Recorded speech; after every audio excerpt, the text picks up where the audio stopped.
Sesaat lagi Anda akan menyaksikan Gestur didukung oleh Kuku Bima Energy. Baru sudah terbentuk dan kita beri nama Kabinet Kerja.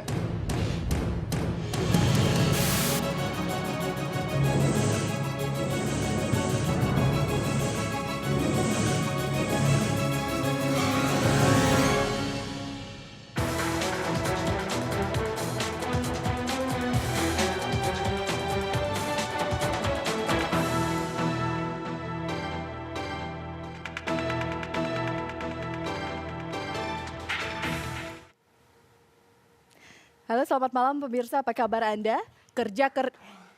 Ini apaan sih? Lagi opening, ini ngapain lari-lari? Loh, saya kan dipanggil. Yang manggil siapa? Saya ini mempersiapkan diri untuk jadi menteri 5 tahun lagi. Oh, jadi harus lari-lari? Iya. Biar cepat?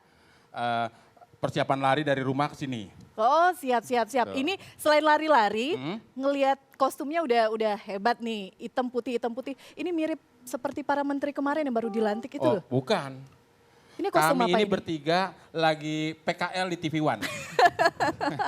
Magang. Saya kirain mau nyamain menteri kemarin yang baru 5 dipanggil tahun Pak lagi Jokowi. lah, doain aja. 5 tahun lagi. Pokoknya nanti jadi asmen saya Mbak Fira. Weh, asmen itu panjangannya? Asal mental gitu. Tuh nggak beres mental. Mas Semon, minggu ini kita berbicara mengenai para menteri, para pembantu presiden di pemerintahan untuk 5 tahun ke depan. Kemarin nonton acara pelantikan? Ya, selalu mengikuti lah. Kalau TV One itu 24 jam saya nonton terus. Wah, luar Jadi nggak biasa. pernah kerja saya. Wah, ini nggak masuk kabinet Pak Jokowi karena Pak Jokowi itu harus kerja 3 kali kerjanya. Kabinet kerja. Kabinet Iya. kerja. Kita lihat ya Mas Semon bagaimana suasana pelantikan kemarin pada saat Pak Jokowi Boleh. melantik para menteri di kabinet kerjanya. Minggu sore, Presiden Jokowi resmi mengumumkan 34 orang menteri yang dinanti setelah waktu pengumuman yang tak pasti. Melakukan Jauh dari kesan sakral, aktivitas para maritim pembantu yang presiden diperkenalkan di Taman Istana. Santai, namun sigap. Demikian kesan yang tertangkap. Ada yang berlari, ada yang berjalan kaki ketika namanya dipanggil Presiden Jokowi. Berbalut kemeja putih, para menteri siap unjuk prestasi. Keesokan harinya, dengan mengenakan batik, menteri terpilih pun dilantik. Resmi sudah kini mengabdi pada publik. Selain pemilihan busana, kabinet kerja memang dinilai unik. Dari 34 menteri terpilih, 8 diantaranya adalah perempuan. Salah satunya adalah Susi Pujiastuti. Pemilik Susi Air ini boleh jadi tak lulus SMA, namun sukses sebagai pengusaha. Berawal dari pengepul ikan, Susi kini menjadi Menteri Kelautan dan Perikanan. Selain Yohana Yembise, perempuan bergelar profesor yang menjadi Menteri Perempuan pertama dari Papua, Retno Marsudi, juga merupakan Menteri Perempuan pertama yang menjabat sebagai Menteri Luar Negeri. Ia adalah diplomat karir yang sudah 2 kali menjabat sebagai duta besar. Ada yang menarik dari 26 menteri pria. Jika bisa dibilang unik, Jokowi meneruskan tradisi memilih menpora yang berkumis. Selain tentunya berjiwa muda dan dinamis. Kabinet kerja tak boleh santai. Apalagi yang lahir dari rahim partai. Ingat, ada target tinggi yang harus dicapai. Meski ada yang suka, ada pula yang kecewa. Rakyat menunggu kinerja nyata. Selamat bekerja, Kabinet Kerja.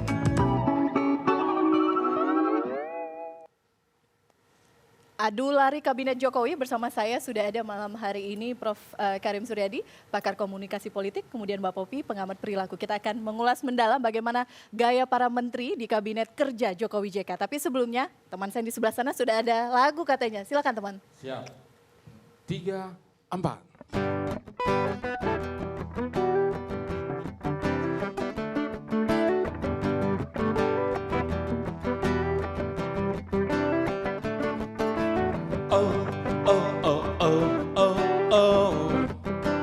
Kabinetnya Bapak Joko Widodo, 30 menteri, 4-nya Menko, gak kepilih legowo. Kenapa harus legowo? Ya kalau nggak legowo, sakitnya tuh di sini. Sakitnya nyatu di sini di dalam hatiku. Kalau nggak kepilih, I. Kabinet kerja nggak boleh santai, karena ada target yang dicapai. Jangan sampai say goodbye. Menteri terbanyak perempuan, jumlahnya 8. Menlu pertama perempuan, Eseng ada lawan. Emansipasi kayak Bu Susi, dulu dagang, jadi menteri. Menteri perempuan yang pertama, asalnya dari daerah mana? Dari Papua.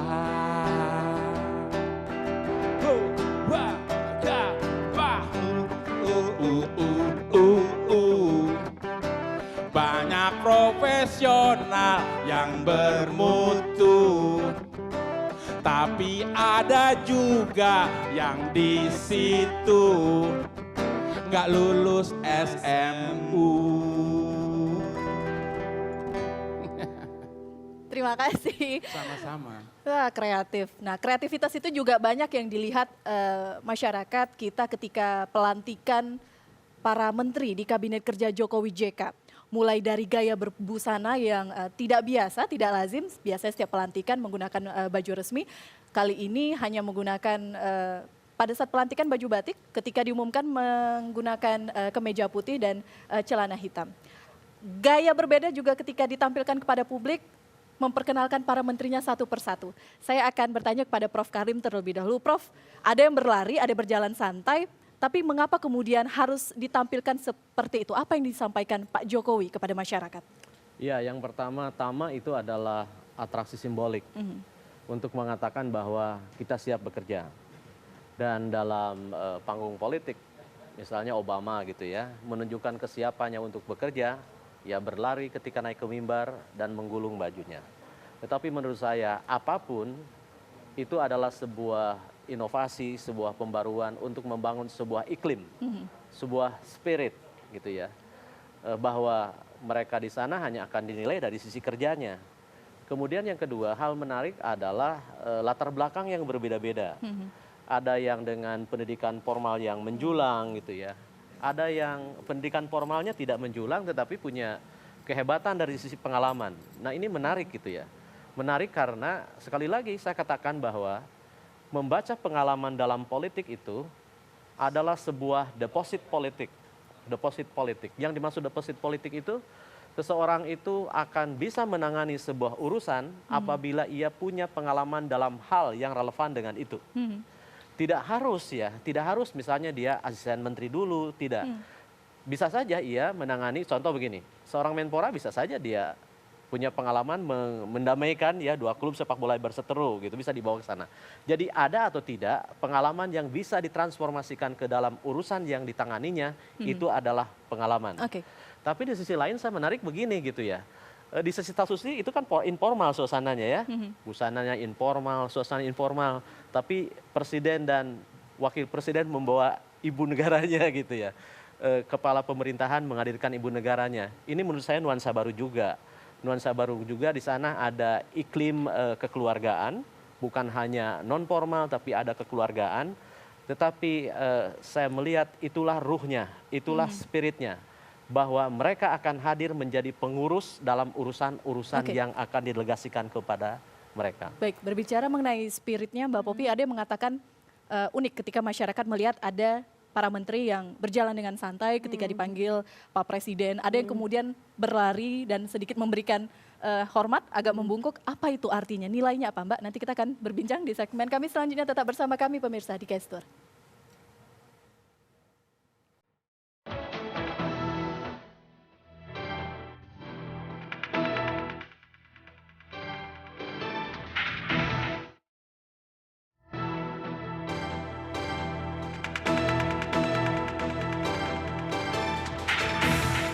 Bapak Pratekno.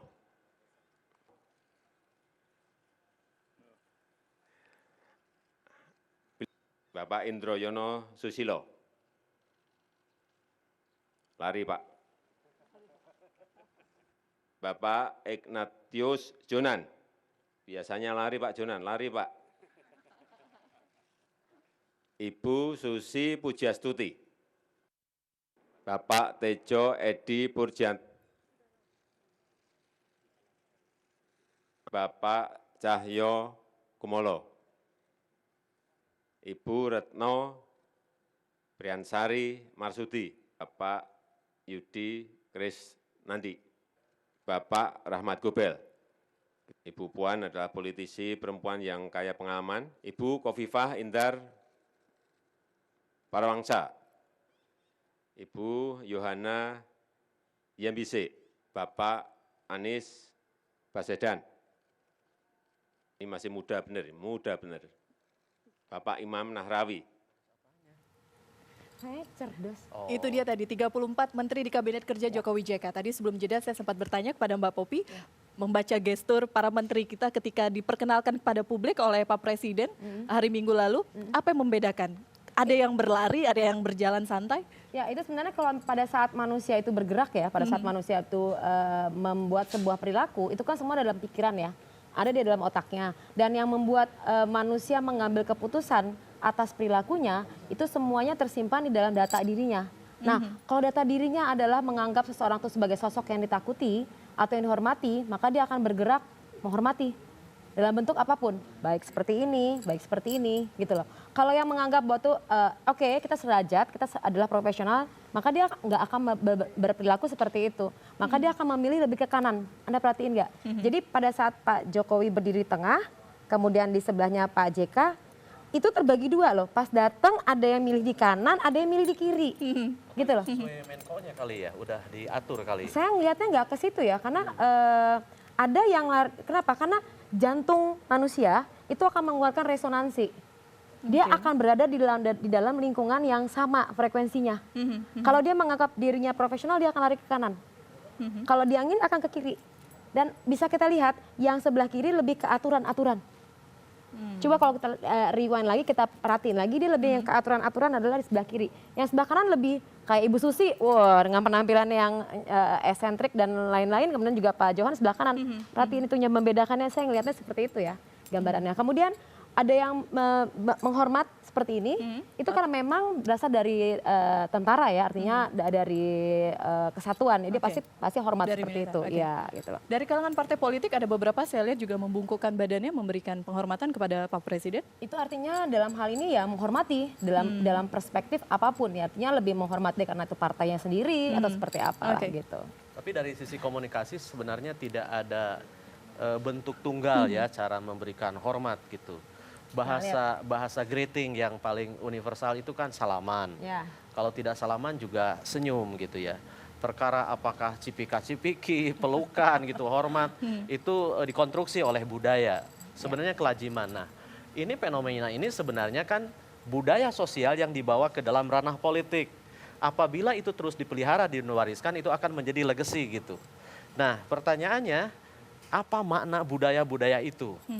Nah, ini penting, pertanyaan ini penting. Mengapa? Karena sebenarnya apapun bisa diubah kalau memang orang-orang yang menghuni istana itu bersepakat untuk mengubah. Sebab yang namanya simbol tidak ada hubungan langsung antara orang yang melakukan dengan hal yang disimbolkan. Tapi mana simbol itu adalah kesepakatan. Kalau mereka bersepakat bahwa sesuai namanya ini adalah kabinet kerja dan harus kerja, maka mereka yang datang berlari, datang berjalan, itu mananya akan sama. Karena simbol hanya akan bermana apabila orang melekatkan makna kepada simbol itu. Oke. Itulah Sepakati ya. jadi terletak pada kesepakatan. Hanya masalahnya apakah ketika ia bersepakat itu sepenuh hati atau hanya simbolis saja gitu ya. Jadi kata kuncinya adalah apabila ia sepakat untuk mewujudkan kerja, ya kerja dalam pengertian yang sesungguhnya. Kerja dalam pengertian yang sesungguhnya itu adalah melakukan sesuatu lebih dari sekedar apa yang dikatakan gitu. Oke, baik. Saya tahan dulu karena masih ada sedikit wawancara kami dengan salah seorang menteri yang ada yang mengatakan sedikit unik begitu, sedikit eksentrik. Betulkah demikian? Nah, kita tampilkan. Bu, Zaki dari Koran Jakarta, Bu, terkait orang pihak-pihak atau ahli yang meragukan kemampuan Ibu, akankah mereka diajak atau diambil alih atau diikut sertakan untuk bertukar pikiran, Bu? Kalau mereka bisa kasih lihat saya bahwa kesombongan mereka itu benar terbukti, kenapa tidak? Tapi kalau mereka hanya berkuar-kuar meragukan kemampuan saya, tapi ternyata dia juga hanya omong doang, ya di KKP sini banyak orang-orang yang sudah bekerja dan very expert. Terkait dengan laporan harta kekayaan KPK, Bu, mulai hari ini kan sudah dibuka, sudah bisa disahkan. Kira-kira Ibu akan menyerahkan kapan? Ya mungkin minggu depan saya sudah minta Pak Teten dan timnya juga mengasistensi semua. Berapa, Bu, kalau boleh tahu? Saya nggak pernah pegang uang, yang penting untuk saya apa yang ada kopi, ada teh, ada makanan. Ini. Dalam 100 hari ini kira-kira apa program andalan? Kantor yang Pak Cicip pimpin selama 5 tahun ini sudah punya program. Saya untuk 2 bulan terakhir ini meneruskan saja sambil menganalisa apa yang kira-kira bisa diintensifikan di 2 bulan ini. Jadi hanya meneruskan yang sudah ada. Kita tidak bisa dalam 2 bulan merubah semua, impossible. Apalagi tiap hari diganggu begini. So,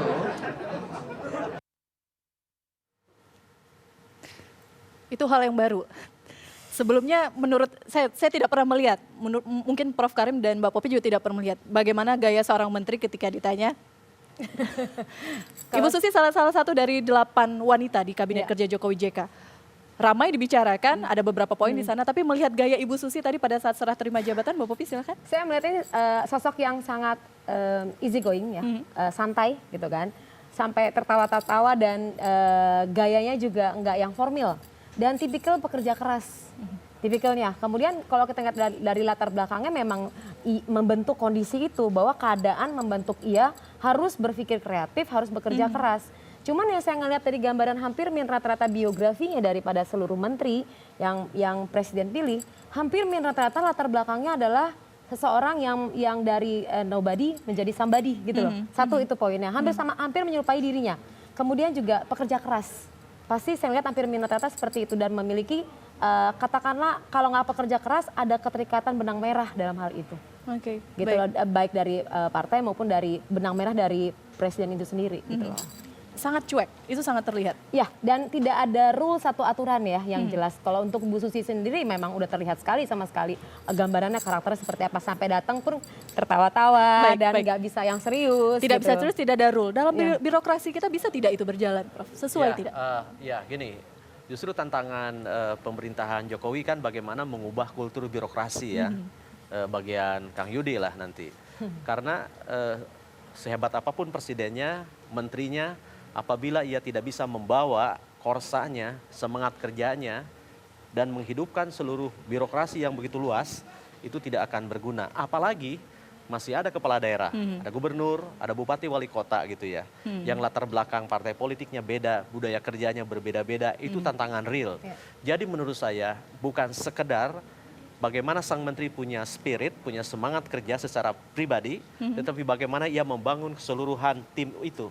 Jadi betul kan, seorang bintang dalam kesebelasan saja tidak akan memastikan sebuah kemenangan. Tapi apabila bisa bintang itu menghidupkan, membangkitkan semangat yang lain dalam satu irama kemenangan, itu akan menang. Jadi tantangan ke depan sebenarnya bagaimana para menteri ini mengubah, membentuk, membangun kultur kerja di departemennya. Sebab sekali lagi saya katakan tidak ada ruang untuk kembali, untuk memutar arah. Harus kerja, itu yang harus dilakukan. Ngomongin menteri nggak sah kalau menterinya ya, nggak ada. Di studio kita nanti kita akan hadirkan salah seorang menteri di Kabinet Kerja Jokowi JK. Siapa? Sesaat lagi tetap bersama kami di Gestur pemirsa. ada teh, ada makanan. Ini.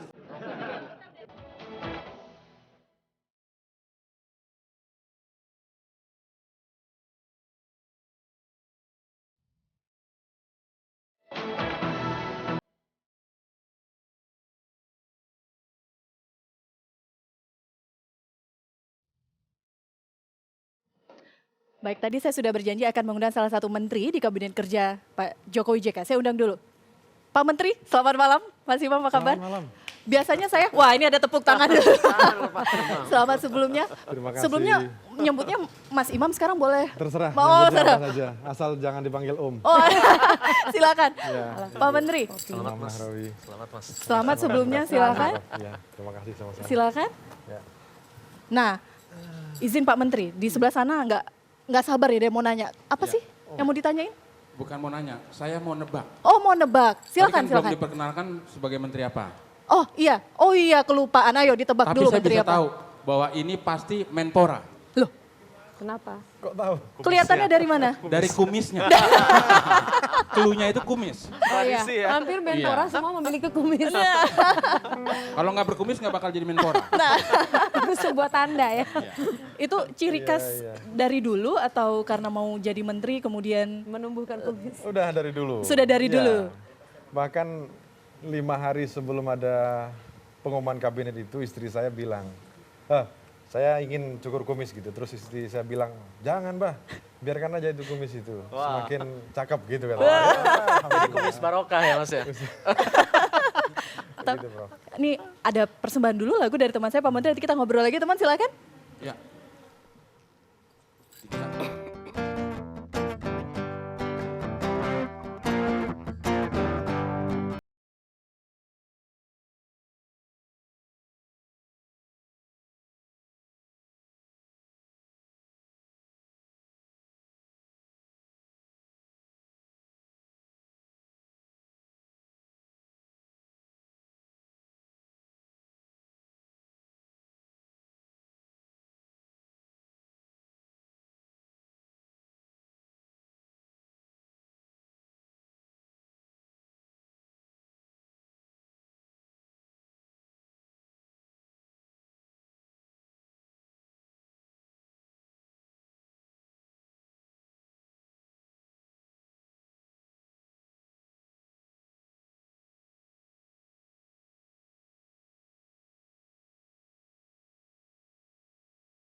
Kerjanya nggak lelet, semoga kerjanya nggak lelet.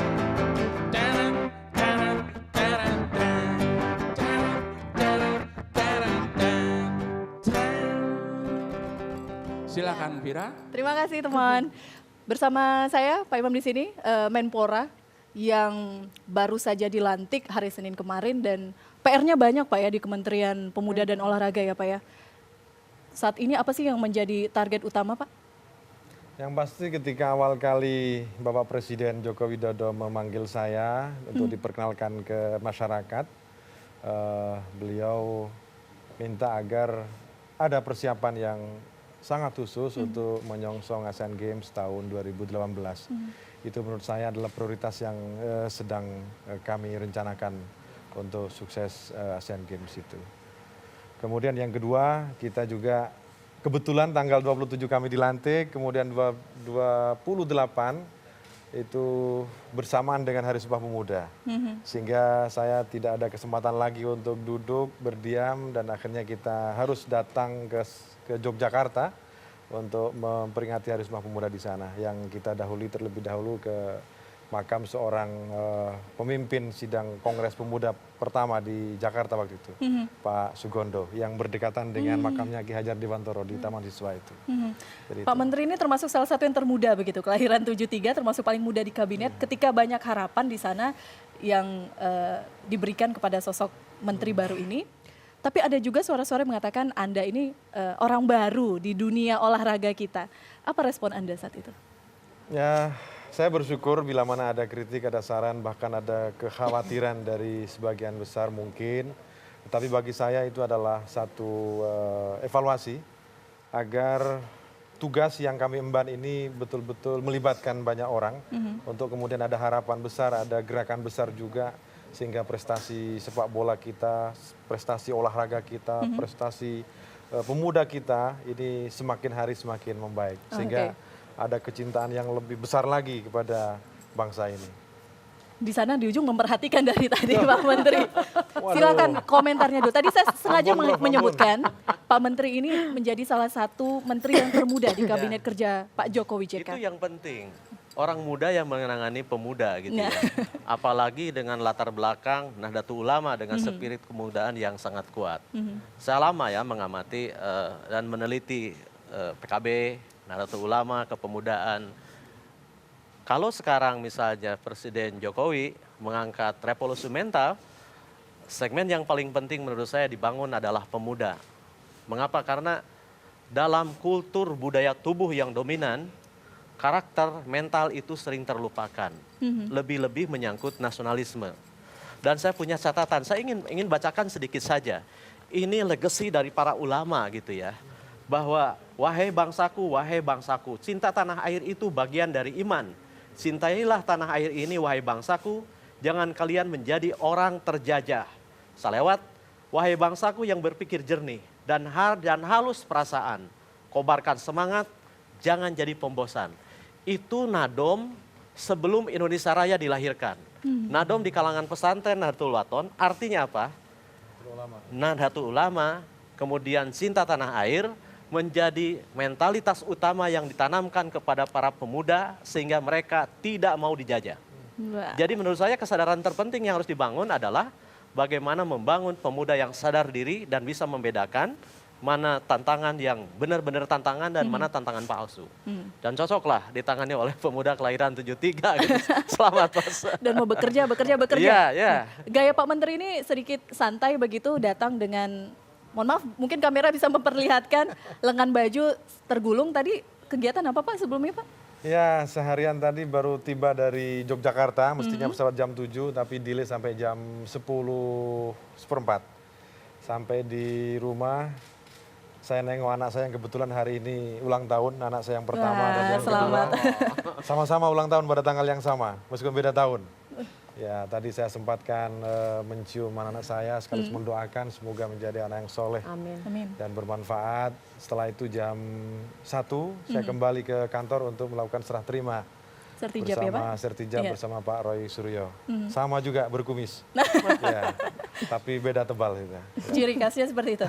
Tadi pertanyaan saya kenapa sih harus digulung lengan baju Pak Menteri di sini? Setelah itu baru kita lakukan rapat pimpinan khusus bersama Eselon 1 dan di situ saya mencoba memperkenalkan diri sekaligus kita mendalami beberapa persoalan yang dihadapi oleh Kemenpora. Dan bagi saya ini tidak hanya memberikan rasa leluasa ya, tapi kalau seandainya saya mau cuci tangan, mau wudhu, rasanya kok lebih cepat begitu ya. Tapi ada analisa dan makna di balik itu, nanti Mbak Popi akan menjelaskan. Yang Mbak Popi di segmen kami selanjutnya, tetap bersama kami kembali saat lagi.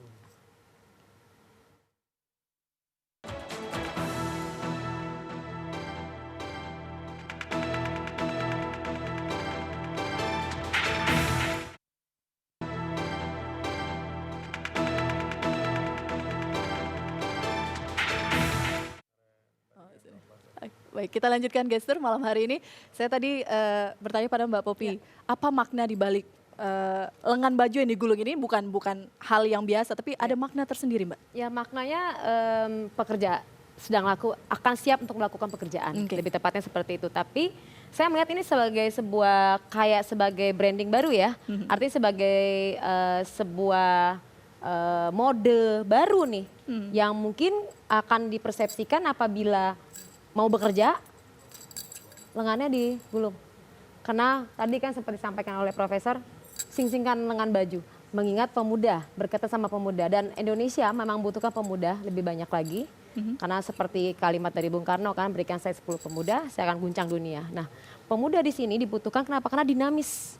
Kita ini perubahan-perubahan terus kan Indonesia kan. Perubahan-perubahan, ganti pimpinan perubahan lagi, ganti pimpinan visi misinya berubah lagi. Nah, dibutuhkan pemuda yang cekatan, yang bisa tangguh, yang siap untuk menghadapi situasi apapun. Nah, di sinilah tokohnya. Oke. Setuju, Pak? Iya, tentu. Kok tahu? Tapi yang pasti karena saya masih muda dan memimpin Kementerian Urusan Pemuda dan Olahraga ini tentu saya ingin banyak mendapat masukan dari masyarakat, dari Mbak juga, dari Profesor juga. Karena terus terang ada harapan besar rupanya untuk Kemenpora ini. Tidak hanya program tapi juga sasaran. Tidak hanya sasaran juga tapi juga image terhadap kementerian yang sedang kami hadapi ini. Tapi terus terang saya sangat yakin dengan pejabat-pejabat yang ada di sana itu, dan saya tadi sampaikan dalam rapat pimpinan khusus itu bahwa ini saatnya kita harus merubah sikap. Yang dulunya kita biasa menerima bola, sekarang sudah waktunya kita jemput bola. Jangan lagi ada persoalan yang kita biarkan lewat begitu saja, padahal itu tanggung jawab kita. Harus on handle. Nah, termasuk saya juga kaget awal-awal dilantik tiba-tiba ada kasus sepak bola gajah di Yogyakarta. Kita lihat dulu. itu. Kita dulu Pak Menteri. Mungkin tidak semua masyarakat mengetahui apa sebenarnya yang lagi diramaikan di dunia olahraga. Ada sepak bola ala gajah dari PSS Sleman versus PSIS. Kita lihat gambarnya. Ya baik, 5 gol bunuh diri yang terjadi di partai PSS Sleman melawan PSIS dianggap bukan hanya mempermalukan kedua tim tetapi kompetisi dan sepak bola Indonesia. Setelah pertandingan berjalan tidak bermutu, kedua kubu langsung balapan mencetak gol bunuh diri dimulai dari pemain PSS Agus Setiawan pada menit ke-78, lalu Hermawan Putrajati 10 menit kemudian. Total ada 5 gol bunuh diri. Pak Menteri, saya ingin tanya komentar Pak Menteri dulu dengan kasus seperti ini. Ya, pertama saya kaget. Yang kedua, akhirnya saya membenarkan opini publik dan pecinta sepak bola yang selama ini selalu memberikan kritik kepada kita, terutama kesebelasan maupun cabang olahraga itu sendiri. Bahwa seakan-akan telah terjadi sesuatu di sana. Karenanya terus terang kami sangat senang dan merespon positif upaya-upaya yang sudah dilakukan secara cepat oleh PSSI dengan memanggil kedua kesebelasan, dan bahkan Komisi Disiplin sudah memberikan sanksi. Menurut saya harus lebih tegas lagi. Bentuknya seperti apa? Lebih tegas itu? Kalau hanya sekedar dilarang untuk berkompetisi beberapa tahun, mungkin saja diperberat lagi. Karena ini pelajaran penting bagi atlet-atlet kita agar seluruhnya harus berjalan sportif. Tidak lagi ada main mata, tidak lagi ada kong kali kong, bahkan kemudian ada permainan di belakang itu semua. Kita harus sportif, karena dengan sportivitas itu maka akan lahir atlet yang tangguh, yang berkualitas, dan tentu atlet yang bisa bersaing dengan negara-negara yang lain. Bahkan ini juga menjadi salah satu bahasan di media luar. Sederhana, kecil, simple, tapi kemudian ini menjadi perhatian karena ini di dunia olahraga, di sepak bola. Praktek kong kali kong ini menurut Anda bermula dari hanya pemain saja, manajemen, atau dari mana? Ya, saya kira kompleks ya. Kompleks sekali lah. Tidak hanya pemain, manajemen maupun penonton bahkan, atau ada pihak-pihak lain. Kita akan terus mendalami ini, bahkan beberapa hari yang akan datang saya akan coba bertemu dengan PSSI untuk mendalami hal-hal seperti itu. Agar kami sebagai pemerintah ini mampu secara bersama-sama mengarahkan, membina agar dunia persepak bolaan kita ini betul-betul melahirkan atlet yang tangguh, sepak bola yang hebat. Baik. Ya, saya sering menganalogikan dunia politik dengan sepak bola ya, karena menurut saya ada satu nilai fundamental yang tidak boleh hilang dalam olahraga. Apa itu? Sportivitas. Pertarungan politik harus seperti pertarungan bola, saya bilang pertandingan bola, di mana lawan adalah kawan bermain. Sehingga setiap pemain yang punya niat mencederai lawannya ya akan dikasih sanksi, kartu kuning, kalau berat ya kartu merah. Tapi kalau sportivitas hilang, otomatis olahraga itu tidak bermakna gitu ya, kehilangan nilai utamanya. Itulah sebabnya mengapa fenomena ini kan menjadi bahan berita yang luar biasa di mana-mana, karena ada permainan yang kehilangan nilai ya seperti robot. Tapi menurut saya itu adalah refleksi, sekaligus juga kritik bagi kita. Bahwa akhir-akhir ini memang terlalu banyak peristiwa-peristiwa yang hanya simbolik dan kehilangan makna gitu ya. Dan itulah yang dihadapi oleh generasi muda kita saat ini. Saya pernah menemukan satu kejadian, kemudian saya sebut itu sebagai sebuah gejala afluensa. Afluensa itu sebuah gejala di mana masalah sekarang sebenarnya tidak selalu kelangkaan, tidak selalu ketiadaan, tapi seringkali justru masalah muncul karena orang itu terlalu melimpah ruah dengan apa yang dimiliki, sehingga kadang-kadang dia hanya memiliki tanpa memberikan mana apapun. Beli baju, beli apa gitu. Dia menghidupkan jiwa yang hidup ini dengan benda-benda mati gitu. Itu yang harus dibangun dari pemuda kita, agar seperti yang Sajak tadi, Nadom tadi, ya sadar dengan kemampuan dirinya, bukan malah menghidupkan jiwanya yang hidup itu dengan simbol-simbol yang ia pakai. Apakah baju, apa kendaraan, atau apapun. Jadi harus dibalik sekarang, direvolusi gitu ya. Bagaimana Dan Mas Imam orangnya lah. Nah, simbol-simbol dari Pak Menteri itu akan dianalisa lebih lanjut oleh Mbak Popi di segmen kami selanjutnya. Tetap bersama kami.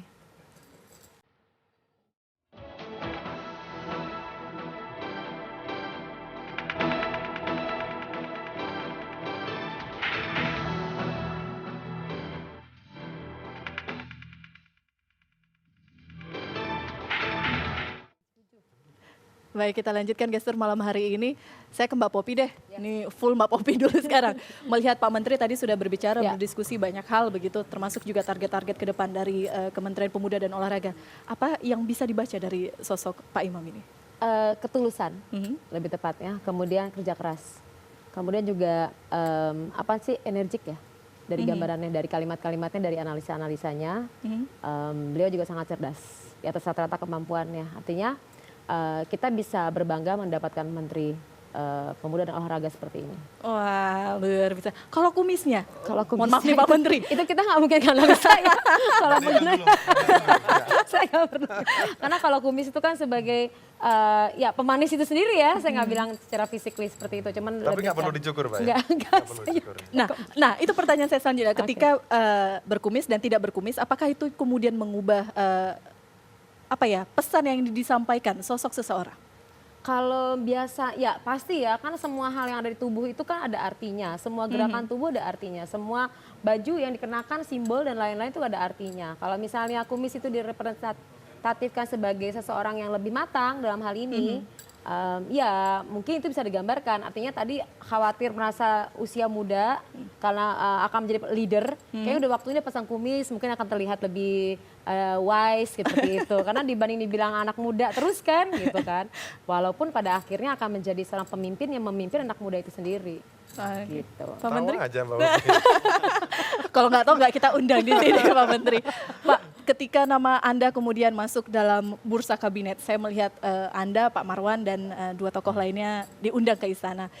Saat itu apa yang disampaikan Pak Jokowi? Apakah kemudian Anda mempertanyakan posisi apa yang kemudian menjadi amanah Anda untuk 5 tahun ke depan? Sampai nama saya disebut bersama calon-calon menteri yang lain itu tanggal 25 jam 4 sore, saya belum tahu dan belum boleh bertanya. Saya yang tidak membolehkan, saya sendiri tidak boleh bertanya. Karena bagi saya presiden itu adalah kepala negara dan pilihan rakyat yang sudah dipilih secara demokratis pasti punya penilaian, punya pertimbangan. Dan pasti beliau sudah menyesuaikan apa kira-kira yang pantas untuk anak ini, untuk seorang Imam Nahrawi ini. Sehingga saya tidak sempat bertanya kepada beliau. Tapi ketika disebut bahwa Imam Nahrawi adalah Menteri Pemuda dan Olahraga, dalam hati saya, ya Allah, kuatkan hati saya. Semoga ini beban ini bisa dilaksanakan dengan baik. Oke, baik. Beban sebelumnya dilaksanakan oleh seorang menteri pendahulu Pak Imam di sini. Berkumis juga, Mas Roy Suryo. Selamat malam. Selamat malam Mbak Weni, selamat malam Pak Menteri. Selamat malam. Tadi baru saja sertijab ya Mas Roy. Iya. Apa pesan untuk Pak Menteri kita ini? Ada beban dan tanggung jawab untuk 5 tahun ke depan yang cukup berat. Nggak usah banyak dibesani, beliau sudah tahu persis ya tugasnya. Dan insya Allah Kementerian Pemuda dan Olahraga 5 tahun ke depan itu akan semakin maju, semakin cerah. Saya benar-benar happy, saya benar-benar bahagia. Indonesia punya Menteri Pemuda Olahraga yang dulu selalu saya katakan di mana-mana 5 tahun lebih muda dari saya dan alhamdulillah terwujud itu Pak ini. Oke, baik, silakan. Terus terang saya senang Pak Roy Suryo ini memimpin Kementerian Pora sebelum saya karena banyak hal kebaikan-kebaikan beliau di kementerian itu luar biasa. Pertama solidaritas yang dibangun lahir batin. Yang kedua, program-program dan canangan-canangan program yang sudah dilakukan oleh beliau itu saya terus terang tinggal melanjutkan saja. Tinggal mungkin nanti beberapa stressing yang sedang diamanatkan oleh Presiden terkait dengan persiapan Asian Games ini yang mungkin akan saya juga minta bantuan Bang Roy nanti untuk berdiskusi, kemudian memberikan pikiran-pikiran kepada saya termasuk kepada seluruh stakeholder yang ada. Karena sekali lagi Asian Games ini sesuatu yang sangat fenomenal terkait dengan harga diri kita sebagai bangsa Indonesia. Sehingga saya mohon nanti dalam waktu 100 hari ini kita akan menyampaikan kepada Presiden untuk segera mengeluarkan keputusan Presiden terkait dengan Asian Games 2018 ini. Oke, itu yang paling utama saat ini ya? Yang paling utama. Yang senang bukan hanya Roy Suryo. Saya juga senang. Dan sekarang Imam Nahrawi bukan imamnya Nahrawi, tapi imamnya para pemuda dan para atlet. Bisa gitu ya. aja Prof. Karim. Makasih, Prof. Mas Roy bersedia untuk tetap membantu bersama-sama tadi kata Pak Menteri di sini? Sudah, itu sejak awal ya, begitu nama Masjid Imam Nahrawi ini disebut, saya sudah langsung instruksikan ke seluruh jajaran Kemenpora, ini menteri baru kita yang harus kita dukung bersama-sama untuk mensukseskan. Kita punya gaya besar 2018 Asian Games itu ada di 2018, kemudian Asian Para Games itu juga ada di Indonesia. Tahun depan ada SEA Games di Singapura, kemudian ada Tavisa 2016 di Indonesia dan juga persiapan untuk Olimpik. Saya percaya betul ya Mas Imam ini meskipun usianya lebih muda dari saya, tapi kita insya Allah bisa bersama-sama membangun pemuda dan olahraga Indonesia, Mbak Feni. Baik. Mas Roy, terima kasih sudah berbincang bersama kami. Terima kasih. Terima kasih. Selamat malam. Ya, sudah lega saya dalam Menpora Ban. Jadi besok malam kalau saya tampil di TV Ban, besok malam saya akan tampil jam yang sama di TV Ban. Itu sudah bicara lagi, sudah bukan soal Menpora, tapi soal IT. Ganti channel. Bukan anggota DPR ya Pak Roy ya? Pakar IT kembali. Belum Pakar DPR. IT kembali. Oke, baik. Terima kasih Mas Roy. Terima kasih. Terima kasih. selamat malam. Assalamualaikum. Ya, waalaikumsalam warahmatullahi. Baik, menarik. Bagaimana kemudian tadi Pak Menteri mengatakan sudah terbentuk hubungan yang nyaman begitu di internal kementerian. Tapi bagaimana kemudian Anda bisa memastikan bahwa menunjukkan leadership kepada para bawahan Anda sehingga kemudian ayo kita sama-sama bekerja seperti yang diinginkan Pak Jokowi seperti itu? Ya, beberapa hal disampaikan oleh Presiden kepada saya dan kami teruskan kepada seluruh staf di kementerian bahwa hari ini kita harus merubah cara kita. Kita tidak hanya sebagai birokrat tapi juga sebagai pelayan masyarakat. Yang kedua kita harus jemput bola. Yang ketiga kita harus lebih efektif, efisien terhadap apa yang sedang kita miliki. Anggaran yang memungkinkan untuk dikepras, kemudian melahirkan sesuatu yang lebih baik lagi, maka itu harus dikepras. Artinya Presiden telah menggariskan pada kita bahwa birokrasi kita, kelembagaan kita yang ini harus betul-betul bisa lebih efisien lagi, tapi juga berbobot. Baik, terima kasih Pak Menteri, selamat bekerja. Terima kasih. Kita, doakan Mbak ya. Insya Allah kita tunggu bagaimana pembangunan pemuda kita untuk 5 tahun ke depan. Terima kasih waktu Anda. Terima kasih. Dan saya tutup gestur malam hari ini. Terima kasih Anda sudah bersama kami selama 1 jam ini. Kita jumpa lagi pekan depan. Saya Elvira Kanwisa. Selamat malam.